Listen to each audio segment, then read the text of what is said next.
রেণু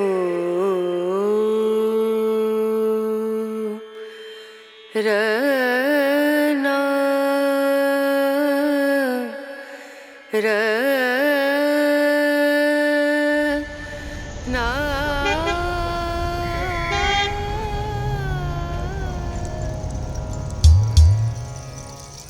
Howrah bridge, Victoria, tram লাইনের শহর কলকাতা অনেকের কাছেই যানজট, ধোঁয়া ধুলো, ব্যস্ত মানুষের ভিড়ে ঠাসা এক মেট্রো সিটি। কিন্তু দুপুরের গনগনে রোদের মতো চরম বাস্তবতার এই শহরের ভিতরেই আছে আরও এক কলকাতা, যেই কলকাতায় বেঁচে থাকে সত্যিকারের রূপকথারা, যেখানে স্বার্থহীনভাবে মানুষ মানুষের পাশে দাঁড়ায়, কাঁধে বন্ধুত্বের হাত রাখে, কারো চোখের জল মুছিয়ে দেয় অন্য কারো হাত।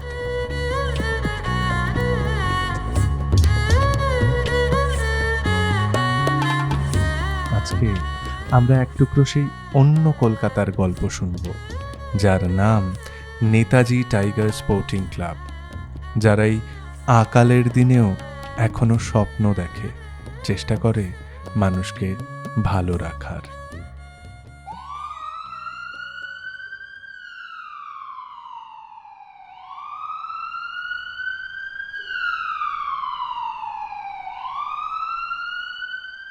আমরা ছোটোবেলা থেকে দেখেছি স্ল্যাম ঘরে বলুন বা বস্তি এরিয়ায় হলে কিছু হলেই মেডিকেল ব্যাপার হলে একটা রিক্সা বা ভ্যানে নিয়ে যেতে হয় একটা পেশেন্টকে। ধরুন পেশেন্টটা বেঁচে থাকবে আধা ঘন্টা, রিক্সায় নিয়ে যেতে থেকে এমআর বাঙুর হাসপাতাল বা আমাদের ইডিএফ লাগছে তার অনেকক্ষণ সময়, সে রাস্তাতে এক্সপায়ার করে যাচ্ছে। আমরা সবাই মিলে একটা আলোচনা করলাম যে গরিব মানুষের স্বার্থে যদি একটা অ্যাম্বুলেন্স পরিষেবা দেওয়া যায় তাতে মানুষগুলোর জীবনগুলো বেঁচে যায়।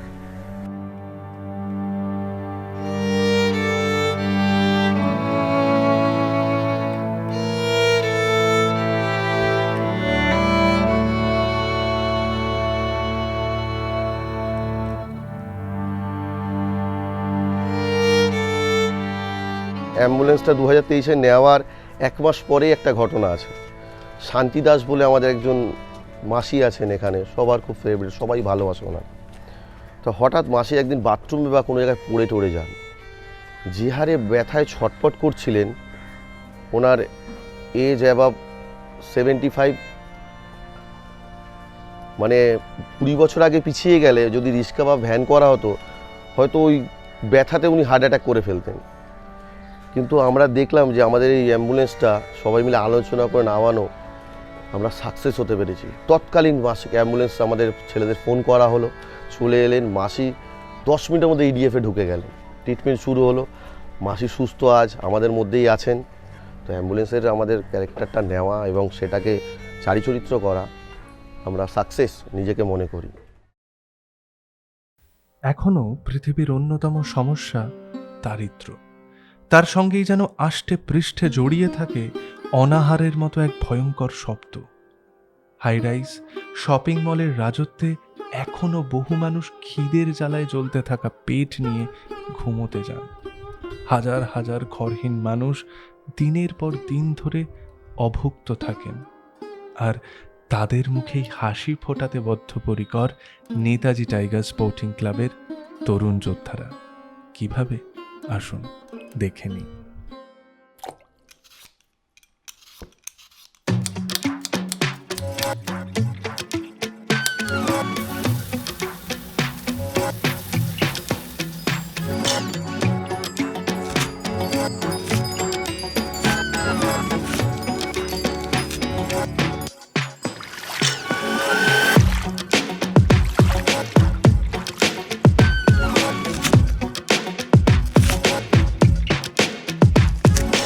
আমাদের একটা ছোটো কিচেন আছে ক্লাবের মধ্যে, সেখানে রান্নার লোকও আছেন, দাদা নিজেও রান্না করেন।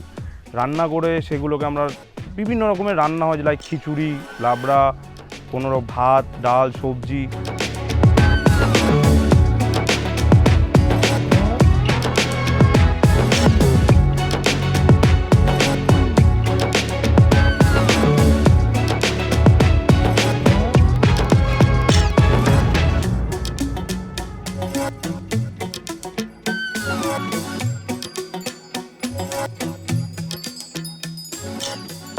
রান্না হয়ে যাওয়ার পর সেগুলোকে আমরা একটা প্যাকেট করা হয়।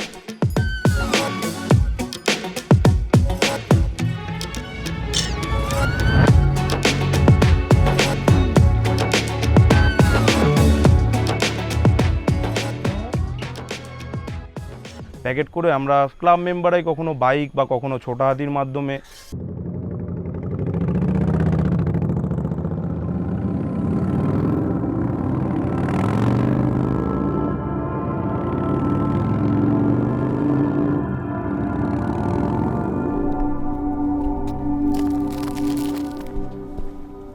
লেক গার্ডেন স্টেশন চত্বর হোক, গড়িয়াহাটের ব্রিজের নিচে হোক, বা আপনাদের 9 নম্বরের ওদিকে হোক, ওদিকে অনেক প্রচুর ক্ষুধার্ত ভিখারি মানুষরা বসবাস করেন, যারা অনেকেই না খেয়ে থাকেন।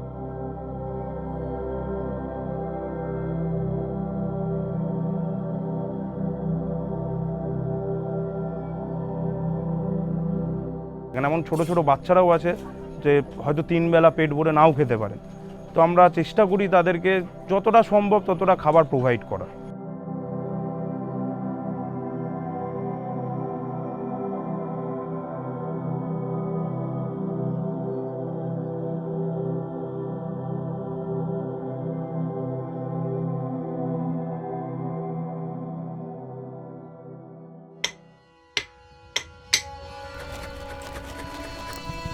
पहले भांगा चूड़ा गाड़ी लेकर घूमता रहा, तकलीफ होता रहा, बाली से भींजता रहा, धूप में भी जलता रहा, हमारा चूल्हा भींज जाता रहा। मिठुन बाबू हमको देखा तो बोला चाचा तुमको तो गाड़ी हम देंगे। अब उस गाड़ी लेकर हम मजा से है, बिना से है, गाड़ी लेकर हम आराम से आए।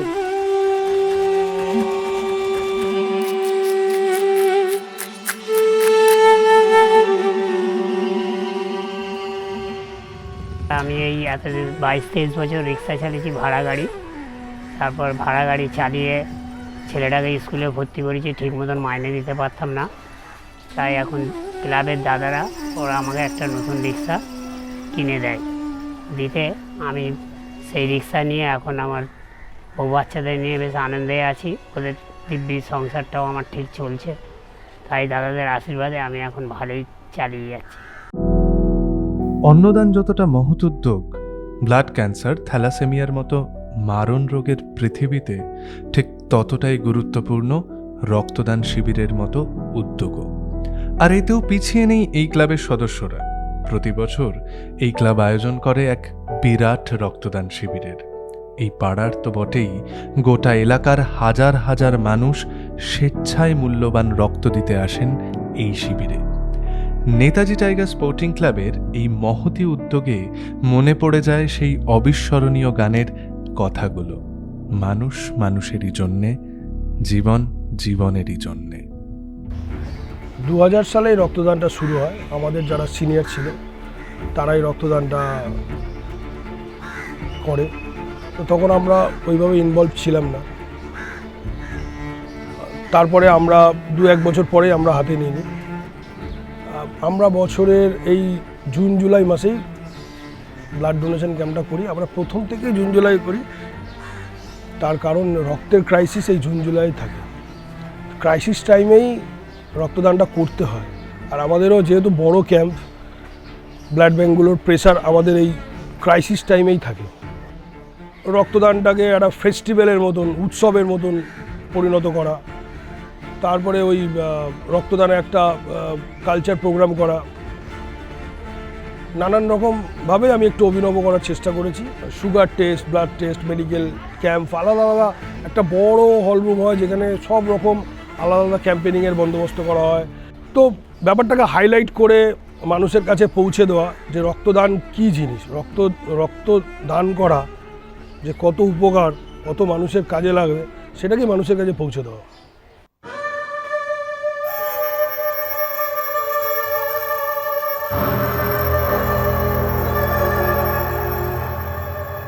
कोविड का समय में ऐसा हालत हो गया था कि मानिए चारों तरफ हड़कंप मच गया था। যখন জানতে পারে যে একটা দূরত্ব, ডিস্টেন্স রাখতে হবে মানুষকে, একটা মানুষ থেকে 18 জনের কমসে কম কমপক্ষে ছড়াচ্ছে, তো সাধারণ জ্বর নয়, প্রচুর মানুষ মারাও যাচ্ছে। কোভিডের সময় অসুস্থ হলে তখন আমরা নিজেরাই গাড়ি করে নিয়ে যাই, নিজেদের আমাদের একটা 4 চাকা ছিল, 4 চাকা করে আমরা পিছনে বসতে বলেছি, কারণ ডিস্টেন্স তো মেনটেনেন্স করতেই হবে। আর এরকমও দিন গেছে যে আমাদের প্রত্যেকটা বাড়িতে এরকম জ্বর ধরা পড়েছে, অনেক মেম্বারই এরকম আক্রমণ হয়েছিল। তা আমরা শিওর ছিলাম না যে ওটা কোভিড। যখন আমাদের একটা আইডিয়া হলো যে প্রত্যেকটা বাড়ি জ্বর মনে এটা সম্ভবত হতে পারে, তা আমরা নিজেরা নিয়ে কোয়ারেন্টাইন করি। বাকি মেম্বারগুলো কাজ চলে গেল, আমরা কাজ তো আটকাতে পারবো না। ক্লাবের উদ্যোগ অনুযায়ী যে আমাদের সিনিয়র মেম্বার মিঠুন দা, ওনার উদ্যোগ ছিল আমরা কাজ আটকাবো না, আমরা প্রত্যেকটা মানুষের পাশে থাকতে হবে, সঙ্গে সঙ্গে গিয়ে খাবার প্রোভাইড করতে হবে। तो हम लोग का क्लब से हम लोग कम से कम 3 महीना अपना क्लब का ऊपर में खाना बनाने का आयोजन शुरू किया। हर घर में जा के जिनको खाना नहीं मिल रहा था वहाँ हम लोग खाना पहुँचाया। हम लोग माजरहाट ब्रिज में गए, लेगाने स्टेशन पे गए, हावड़ा जो स्टेशन है वहाँ गए, नाना तरह जगह पे जा के हमने खाना पहुँचाया।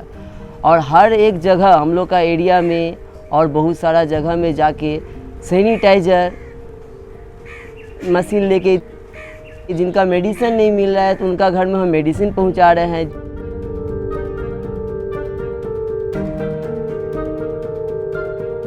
ये मानिए एक छुआछूत का रोग था, इसीलिए हम लोग क्या किए थे, जिनका घर में खाना का नहीं कोई ला दे रहा है, सब्जी नहीं ला दे रहा है, तो हम लोग जाके उनको सब्जी ग्लव्स पहन के, किट पहन के जाके उनको सब्जी ला के दे रहे हैं। उसका बाद है जो ऑक्सीजन का बहुत उस समय ब्लैक हो रहा था, तो हम लोग का क्लब का जो मिठुन दा है वो बोले चलो हम लोग ऑक्सीजन सबको प्रोवाइड करते हैं। तो हम लोग क्या किए, वो ऑक्सीजन हर एक का घर में जिनको प्रॉब्लम हो रहा था, अपना क्लब का तरफ से हम ऑक्सीजन उनको पहुंचाया करते थे। इस महामारी में टाइगर क्लब ना पीछे हटा है और न हटेगा। हम खुद आश्चर्यचकित हो गए थे जो इस महामारी में चारों तरफ जो हड़कंप मचा हुआ था, जितना मेंबर है सब अपना जी जान लगा के हर आदमी को हेल्प कर रहा है। তবে শুধুই কোভিড নয়, আমফানের তাণ্ডবের পরও দুর্গতদের দিকে হাত বাড়িয়েছিল এই ক্লাব। সেই সব অভিজ্ঞতা শুনে নেব তাদের মুখ থেকে। প্রথমেই যখন আমরা জানতে পারি যে এরকম বড় একটা ন্যাচারাল ডিজাস্টার আসতে চলেছে, আমরা প্রথমেই পুরো পাড়ায় আমরা ডোর টু ডোর মাইকিং করি, সবাইকে সচেতন থাকতে বলি, এবং তারপরই আমরা আমাদের একটা ক্লাবে একটা রিলিফ ক্যাম্প করি, যেখানে প্রচুর বহু মানুষ যাদের বাড়ি বিপজ্জনক অবস্থায়, তাদেরকে আমরা সেই আমাদের ক্লাবে এনে সেই দিনের জন্য আমরা রাখি এবং তাদের খাওয়া দাওয়ার ব্যবস্থা করি। এবং সেই ঝড়ে পাড়ার বহু জায়গায় অনেক ক্ষয়ক্ষতি হয়েছে, গাছ পড়ে গেছে, আরও কারোর ঘর ভেঙে গেছে। আমরা সেইগুলো যথাযথভাবে চেষ্টা করেছি সেইগুলো রিপেয়ার করে দেওয়ার, এবং নিজেদের ছেলেরা মিলে সেই রাতে ঝড়ে নেমে পুরো রাস্তা পরিষ্কার করা থেকে শুরু করে সব কিছু করেছি। এবং আমরা সারা রাতই অ্যাক্টিভ ছিলাম, আমাদের হেল্পলাইন নাম্বার করা হয়েছিল যে যার যা অবস্থা, যেখানে যে আছে, যেরকম বিপদে আছে আমাদের সাথে যেন যোগাযোগ করে। আর সেই রাতে আমরা বিপুল পরিমাণে খাবার পাড়ার সকলের জন্য করে রেডি করেছিলাম এবং সবাইকে সেই খাবার ঘরে ঘরে গিয়ে দিয়ে আসা হয়েছে। চারিদিক থেকে শুনতে পারি যে সুন্দরবনের অবস্থা খুবই খারাপ অবস্থা, এবং সেইখানে অর্ধেকের বেশি মানুষের ঘর প্রায় জলে ডুবে গেছে। সবাই মিলে আমরা ঠিক করি যে আমরা কিছু ত্রাণ পাঠাবো সেখানে, এবং তারপর আমরা এক জায়গায় সবাই মিলে টাকা জোগাড় করে যাবতীয় ইনিশিয়াল স্টেজে যা যা লাগে, জামা কাপড়, ওষুধ, তারপরে শুকনো খাবার দাবার, চাল ডাল মুড়ি চিড়ে, যেইগুলো খেয়ে মানুষ ইজিলি দিন যাপন করতে পারবে, তার জন্য আমরা এখান থেকে বড় একটা লরি ঠিক করি। আমরা এখান থেকে প্রায় ভোর 4:30-র সময় বেরাই বড় লরি নিয়ে। এখান থেকে প্রথমে আমরা যাই কুমিরমারি থেকে আমরা ওখান থেকে লঞ্চ করে আমরা যাই হচ্ছে সোনাখালি এবং পাখিরালয় অঞ্চলে। সেখানে গিয়ে সেই দৃশ্য চোখে দেখার মতো না, সব মানুষ দাঁড়িয়ে আছে অলরেডি ত্রাণ নেওয়ার জন্য। এত বুকের নিচ পর্যন্ত কাদা, ডিঙিয়ে ডিঙিয়ে লোকে ত্রাণ নিতে আসছে। অর্ধেক বাচ্চার গায়ে জামা কাপড় নেই, হয়তো 2-3 দিন করে খায়ও নি, এরকম অবস্থা। সব সেই জিনিসগুলো একদম অর্ধেকের ঘরের ওপর পর্যন্ত জল ভর্তি, কারোর শুধুমাত্র চাল দেখা যাচ্ছে, এরকম ব্যাপার। তা সেখানে গিয়ে আমরা সেই মানুষদের হাতে জামা কাপড় তুলে দিই, আর যাবতীয় খাবার তুলে দিই, এবং ওষুধ আমরা কমপক্ষে 1 বছরের জন্য মেডিসিন সবার পরিবারকে, প্রত্যেক পরিবারকে গিয়ে দিয়ে আসি।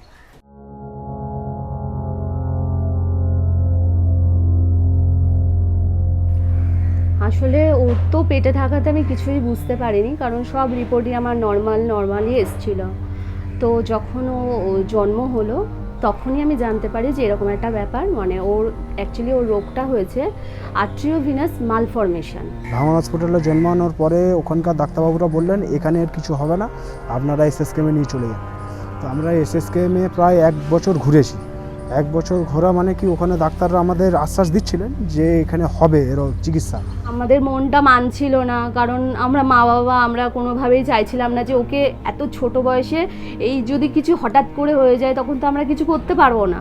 আর ওর হাতটা আমি দেখাচ্ছি, যেহেতু এর হাতটা এরকম মানে বিশাল একটা লাল মতন হয়েছিল যে ব্লিডিং হতে পারতো সেখান থেকে। ডাক্তার বলেই দিয়েছিল যদি একবার ব্লিডিং শুরু হয়ে যায় বাচ্চার, তাহলে কিন্তু বাচ্চাকে বাঁচানো যাবে।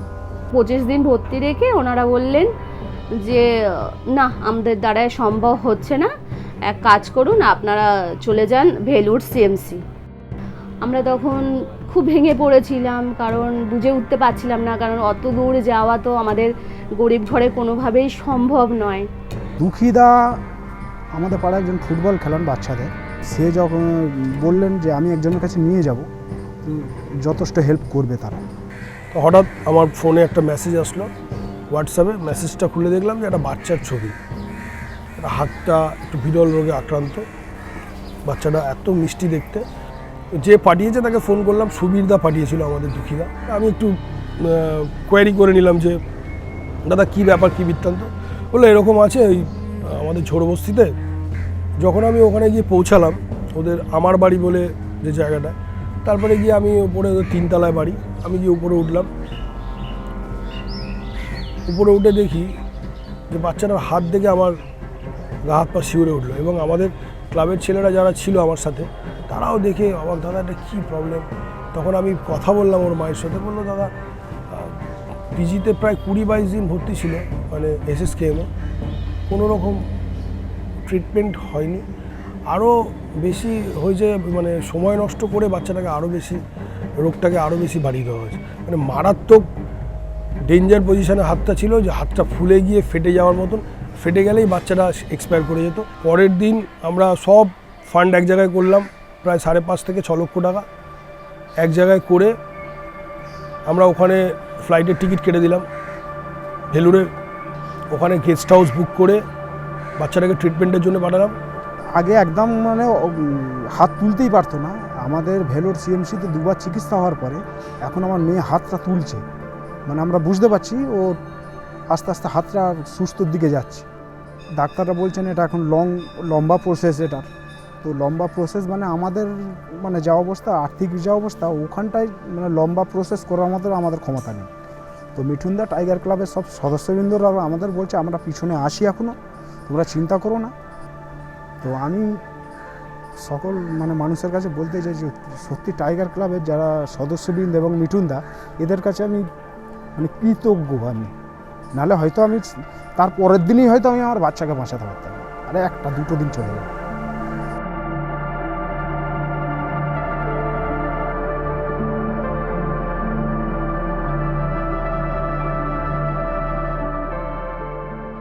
আমরা কৃতি মান্না, তারপরে একজনের ব্রেস্ট ক্যান্সার, প্লাস একজনের কিডনিতে ক্যান্সার ছিল, সব কিছু লড়াই করে মোটামুটি অনেক অনেক ক্রিটিক্যাল কেসগুলো লড়াই করে তুলে দিচ্ছি। কিন্তু এই অক্ষয় বলে একজন বাচ্চা ছিল, 5 বছর বয়স, তার ব্রেন ক্যান্সার ছিল, সেই জায়গায় আমরা ব্যর্থ হয়েছি।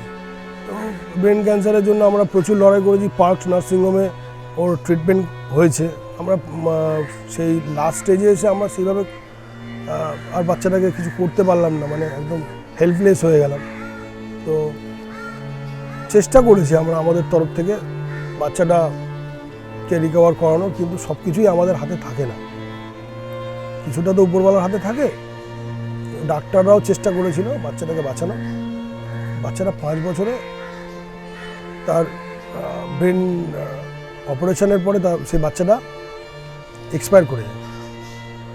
এই জায়গায় আমরা ফেলিয়ার।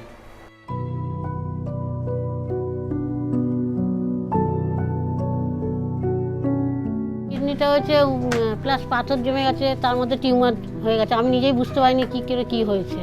তারপর অটোমেটিক দেখি হঠাৎ শরীর খারাপ হয়ে যাচ্ছে, আমার হঠাৎ শরীর খারাপ হচ্ছে, বিছানায় শুয়ে আছি। তারপরে একান্ত অবস্থা, এত শরীর খারাপ হয়ে গেছে। সব মিঠুন ক্ষমাদিরা সব দেখেছে, দেখে ওরাই সব ধরে ওদের নিয়ে গিয়ে হসপিটালে ভর্তি করেছে, ওরাই সব সাহায্য করেছে আমাকে। এই হচ্ছে কথা। আর বাচ্চাটা, ওর বাবা কোনো খরচা বাচ্চা দেয় না, আমার 2 ছেলেই দেখেন আমাকে, পয়সা করি হাতে দেয় না। বাচ্চাটা আমরা মানুষ করছি। এখন আমাদের যা পরিবেশের অবস্থা ভালো না হতো, কিন্তু ওর দাদু যা করছে টুকটাক করে, আর ক্লাব থেকে যা দিচ্ছে আমার চলে যাচ্ছে। শুধুই বাইরের মানুষেরা নন, এই ক্লাবের নেতৃস্থানীয় মানুষেরা কিন্তু তাদের লড়াকু সৈন্যদের কথা, সহযোগিতার হাত বাড়িয়ে দেওয়া এই মোল্লাহাটি অঞ্চলের কথাও ভাবেন। তাই গরমের তীব্র দাবদাহের কথা মাথায় রেখেই তারা বসিয়েছেন ঠান্ডা এবং পরিশ্রুত জলের মেশিন। পাড়ারই কোনো এক ছেলেকে নিশ্চিত মৃত্যুমুখ থেকে টেনে এনেছেন জীবনের গান গাওয়াই মানুষগুলোই।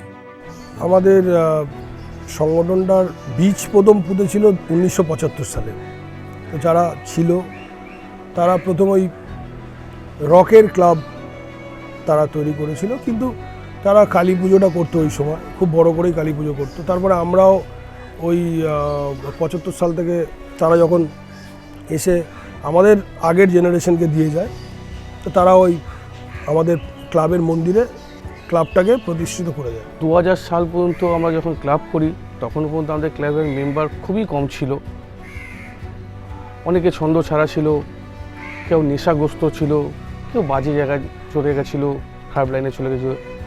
2000 সাল থেকে 2016 সাল পর্যন্ত এরকম চলছিল। পাড়ার লোকেরা নানা রকম কথাবার্তা বলছিল, এই ক্লাবে যাস না, ভালো না, মিশিস না। তো 2016 সালের পর থেকে আমরা আমাদের মিঠুনদাকে পেয়েছিলাম, পেয়ে তাকে হাতে ধরে সে আমাদের বলেছিল, চলো তোমরা সবাই ক্লাবে আসো, আমরা কিছু ভালো কাজ করি, মানুষের জন্য করি, পাড়ার লোকেদের জন্য করি, যাতে পরবর্তী লোকরা আমাদেরকে বলতে পারে যে তোমরা খুব ভালো কাজ করছো। আমাদের যেখানে 10 জন ছিল সেখানে আমাদের এখন গিয়ে দাঁড়িয়ে 70-80 জন মেম্বার। সেটা আমাদের কাছে একটা বহুত বড় ক্রেডিট।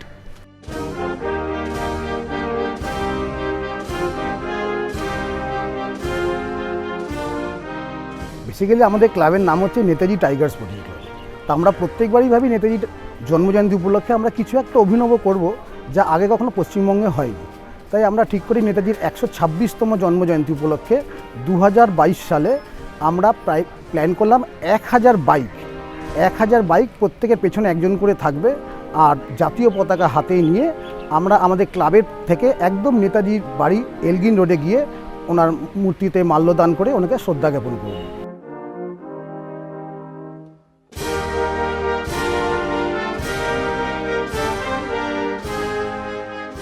তো অঞ্চলের লোকরা আমাদের এই অনুষ্ঠানটা দেখে, আমাদের যে প্ল্যানিংটা দেখে এরা সবাই খুব আপ্লুত যে এরা এরকম একটা কাজ করেছে নেতাজির প্রতি। কারণ নেতাজিকে সবাই সেইভাবে গ্রহণ করেনি। সেখান থেকে নেতাজি টাইগার স্পোর্টিং ক্লাবের যে এত বড় একটা উদ্যোগ নিয়ে আমরা যে অনুষ্ঠানটা করি, সবাই খুব খুশি। আমার নাম প্রবীর হালদার। আমি লেক গার্ডেন্স লজ মোড়ে ছোট্ট একটা টেবিল নিয়ে ছাতা লাগিয়ে লটারির টিকিট বিক্রি করতাম।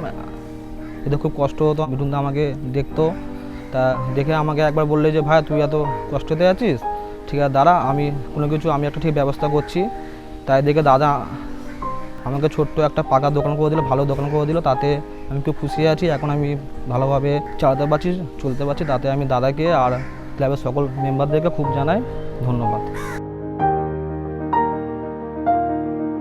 যখন আমার লাইফে আমি যখন ম্যারেজ করি, আমার ফ্যামিলির দিক দিয়ে আমার একটু খুব প্রেশার এসেছিলো। মানে আমার বাবার সাথে একটু সাংসারিক একটা সমস্যা এসেছিলো।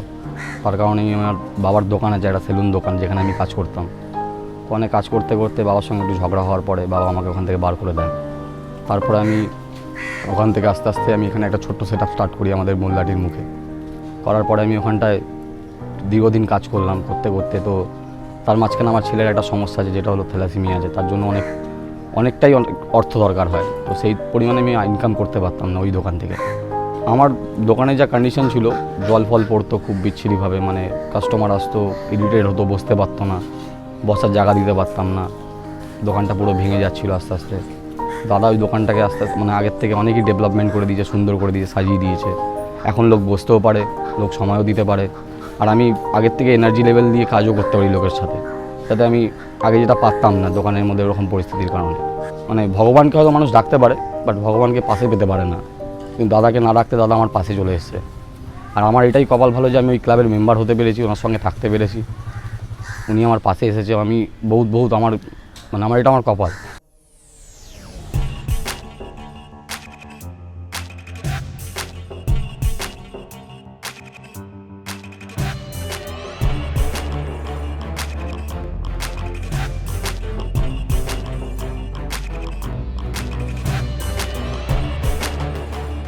আমাদের এখানে নেতাজি টাইগার ফুটবল ক্লাবের যে উদ্যোক্তা মিঠুন দাস, তার সাথে আরও অনেকে সাপোর্টিং স্টাফ অনেক আছে, তারা প্রচুর পরিমাণে মানে এই ক্লাবটাকে আরও ভালো জায়গায় নিয়ে যাওয়ার জন্য একটা তাগিদ আছে তাদের।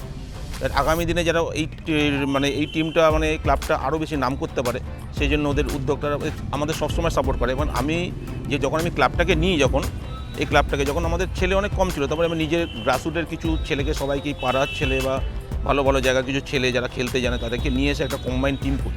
তো ছোটোবেলা দিয়ে একটা ইচ্ছা ছিল, বাবারও স্বপ্ন ছিল, আর ইভেন আমারও একটা স্বপ্ন ছিল যে আমি একটা ভালো প্লেয়ার বা ইন্ডিয়া টিমের হয়ে খেলতে চাই। তো স্যার আমার যে কোচ, তিনি অনেক হেল্প করেছেন। তো ছোটোবেলা দিয়েই তিনি প্র্যাকটিস, বল ধরা, বল ছাড়া অনেক কিছুই শিখিয়েছেন।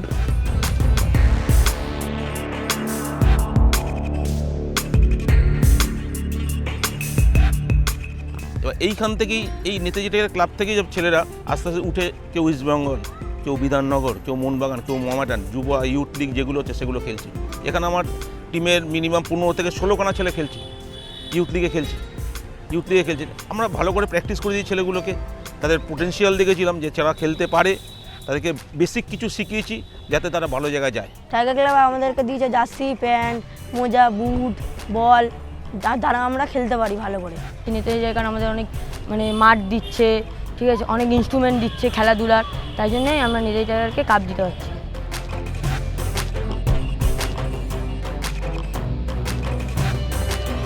এবার নেতাজি ক্লাবের ছেলেরা এত আমাদের সাপোর্টিভ, এবার যে কোনো টুর্নামেন্ট হলে তারা সবাই মিলে যাচ্ছে সেখানে একত্রিত হয়ে আমাদের সাপোর্ট করার জন্য। আর ট্রফিটা পেয়েছি, বিশেষ করে ছেলেরা খেলেছে, প্লাস ক্লাবের যারা মেম্বাররা আছে তারা এত সাপোর্ট করেছে, আরও উজ্জীবিত ছেলেরা খেলতে পেরেছে, সেই কারণে আমরা এত ট্রফি আর্ন করতে পেরেছি ক্লাবে। এবার আমি চাই আরও এইখান দিয়ে কিছু প্লেয়ার উঠুক যারা ভবিষ্যতে খেলবে, এবং অলরেডি আমাদের উঠতে আরম্ভ করে দিয়েছে। আন্ডার 17, আন্ডার 15 সব ছেলেরা আই লিগ খেলছে।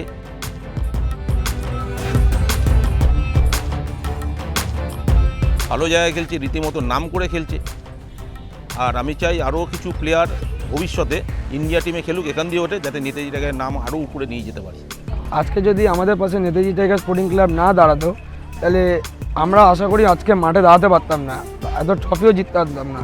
তো তার জন্যে thank you Netaji tiger sporting club. Tiger club যদি আমাদের পাশে থাকে, আমরা আরও অনেক বড় বড় লিগ খেয়ে চ্যাম্পিয়ন হতে পারবো।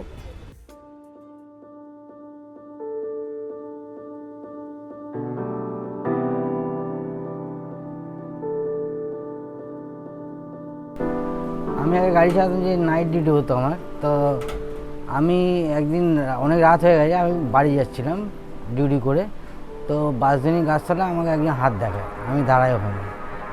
তো দাঁড়াই, ও বলে তুমি আমাকে একটু গাড়িটা দাও।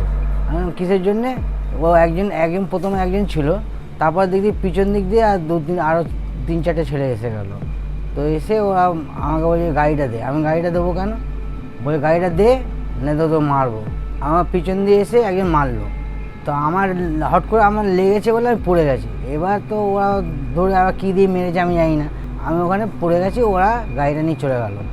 এবার রাত্রে কী হয়ে যায় না, আমাকে তো ও যা ভ্যানে করে তুলে নিয়ে গেছে, তুলে নিয়ে গিয়ে এবার মর্গে ফেলবে আমাকে ওখানে নাকি চিকিৎসা করেছে, আমার নাকি ট্রিটমেন্ট হবে না ওখানে। আমার যা চোয়াল ভেঙে গেছে নাকি কিছু হবে না, আমার ওখানে চিকিৎসা হবে না। তো ওরা কিছু করতে পারেনি।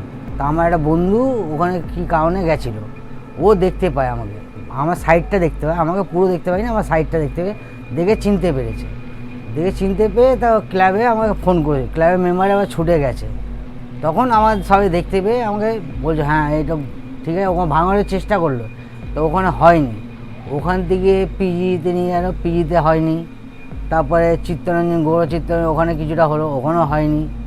তারপরে এরা চেষ্টা করে এমআইতে নিয়ে এসছে। এমআইতে টাকা পয়সা খরচা, তো কী করবে এরা, তো এরা যা হোক করে জোগাড় ম্যানেজমেন্ট করে ভর্তি করে জোর জবরদস্তি করে ভর্তি করেছে। ওখানে তো আমার জ্ঞান ছিল না, ওখানে আমার 11 দিন পর জ্ঞান এসছে। 11 দিন পর কী হয়েছে আমি জানি না, তা আমি তো হাঁটতে পারতাম না কিছু না। ওখানে আমার নেতারা ছেলেরা সব বন্ধুরা ছিল বলে আমি বেঁচে উঠেছি, নেতা আমি বাঁচতাম না। আমাকে ধরে হাঁটা শিখিয়েছে, আমি গাড়ি চালানো ভুলে গেছিলাম, গাড়ি চালানো শিখিয়েছে আমাকে। আমি মানুষকে চিনতে পারছিলাম না, সেইগুলো চেনা শিখিয়েছে। আমি তো কিছুই বুঝতাম, আমি সব ভুলে গেছিলাম, আমি তো কিছু জানতাম না, পুরো বাচ্চা ছেলের মতন হয়েছিল, আমি জানি না কিছু, এমন সেন্সলেস হয়ে গেল আমার। তো এরা ছিল বলে আমি বেঁচে, আজকে এই নেতাজি ক্লাবের ছেলেরা ছিল বলে আমি বেঁচে এসেছি, এই জায়গায় আমি বেঁচে এসেছি, না তো আসতে পারতাম না।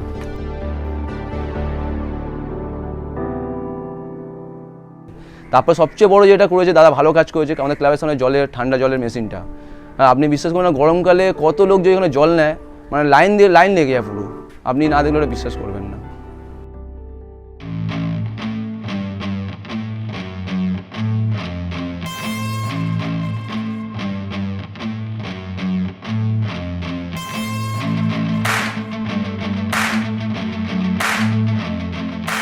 মিঠুন আমার ভাই বন্ধু সব কিছু, ওকে আমি প্রচুর ভালোবাসি।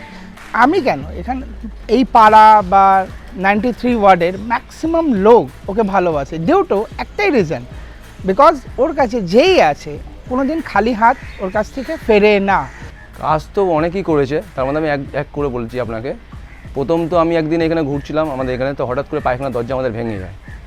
তাও আমি দাদাকে বললাম, দাদা এখানে মেয়ে ছেলেরা অনেক ফাত্তুম করে, ছেলেরা তো করতে পারে, মেয়ে ছেলেরা করতে অসুবিধা হয়, তো আমি বাথরুমটা যদি কিছু করে দাও দরজাগুলো, তা ভালো হয়। দাদা বললো ঠিক আছে, তা দাদা ওইটা করে দিল।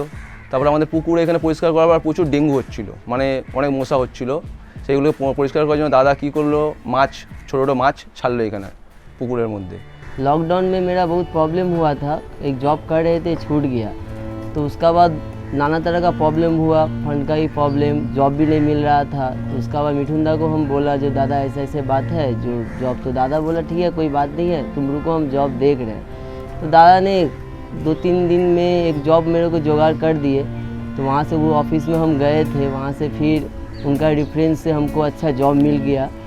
आज उस जॉब से हम बहुत खुश हैं। আমার মা 2022 অসুস্থ হয়ে পড়ে এবং মিঠুন খবর পেয়ে আমার বাড়িতে আসে এবং আমার মাকে অ্যাম্বুলেন্সে করে নিয়ে যায় এবং নেতাজি টাইগার স্পোর্টিং ক্লাবের সমস্ত মেম্বাররা তারা নিজেদের খরচায় আমার মাকে সুস্থ করে আবার বাড়িতে নিয়ে আসেন।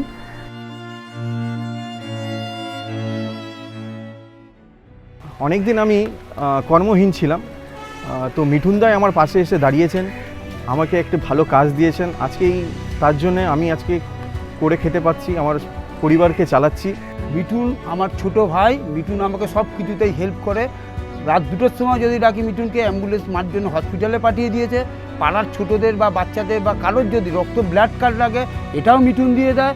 বহু বয়স্ক লোক আছে 60-এর ঊর্ধ্বে যাদের, তাদের মেডিসিনের খরচা এই মিঠুনদাই আমাদের দিয়ে দেয়।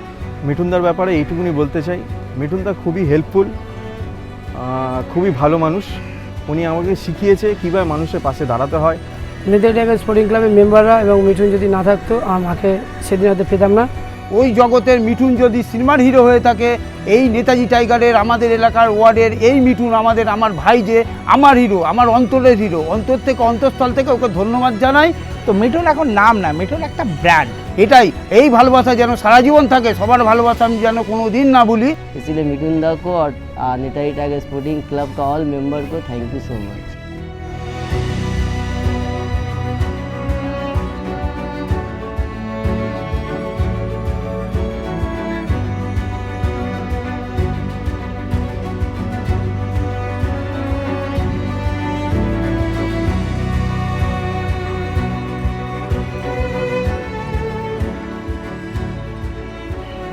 আমরা দায়িত্ব যেদিন দিয়ে পেয়েছি সেদিন দিয়ে আমরা একটা পরিবারের মতন কাজ করেছি। ক্লাবটাকেও উন্নতির জায়গায় নিয়ে গেছি, আশেপাশের মানুষের উপকার করে। এই না যে 100তে প্রচুর ছেলে এক জায়গায় করে কোনো অসামাজিক কাজে যুক্ত হওয়া। আমরা সবসময় মানুষের ভালো করার চেষ্টা করি এবং আগামী দিনেও আমরা পরিবারের মতন কাজ করব।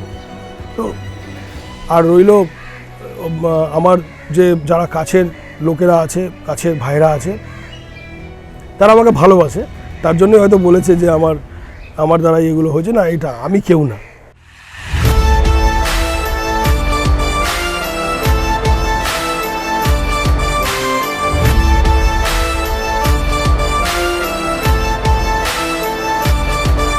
ও মানুষের সাথে মানুষের পাশে আমরা থাকবো রে, গরিবের জন্য আমাদের হাত বাড়িয়ে রাখবো রে।